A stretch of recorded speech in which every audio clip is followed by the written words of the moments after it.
Catherine, bakit? Napanaginipan ko sa Lilian eh. Sa panaginip ko, magkasama kami. Pero hindi ka pa siyang palayo sa akin. Panaginip lang yung Catherine. Huwag mo na isipin yun. Paano kung may ibang ibig sabihin yun? Paano kung talagang hindi na talaga kami magkasama ng nanay ko? Kasi huwag ka mag-alala. Makakalis tayo dito. Paano? May naisip na akong paraan eh. Pero kailangan maghanap tayo ng tiyempo.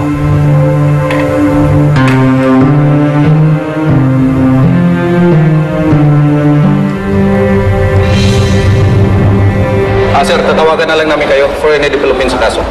Sige, salamat ho. Sige.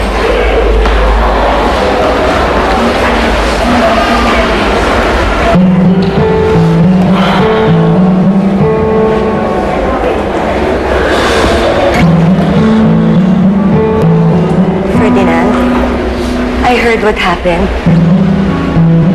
I'm sorry. Okay ka na ba?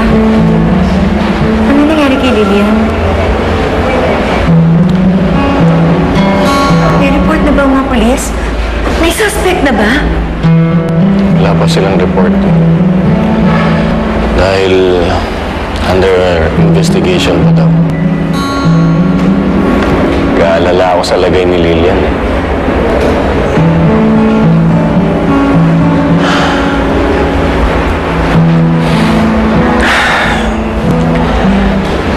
Hindi pa kami nagkikita ni Catherine.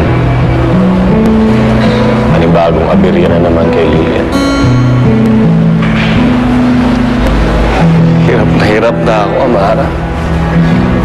Hindi ko na alam kung kailan pa matatapos to.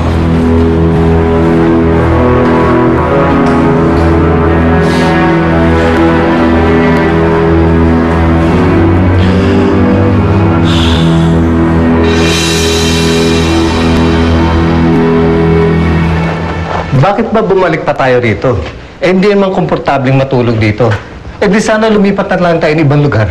Badong, hindi ka na naman nag-iisip. Okay na tayo dito, safe na tayo dito. Gusto mo ba mapagdudahan tayo ulit? Ipapulis tayo ulit? Ang buti pa magpahinga na lang tayo. Bukas maagang tatawag si Amara para malaman natin kung saan dadalhin yung dalawang yan. Oh, sige. Higa. Kilid ka na lang. Ay, nako. Iposas mo kaya yung kamay mo sa kamay niya para hindi siya makatakas. O, asa yung susi? Buti naman nag-iisip ka. Alam mo naman ako.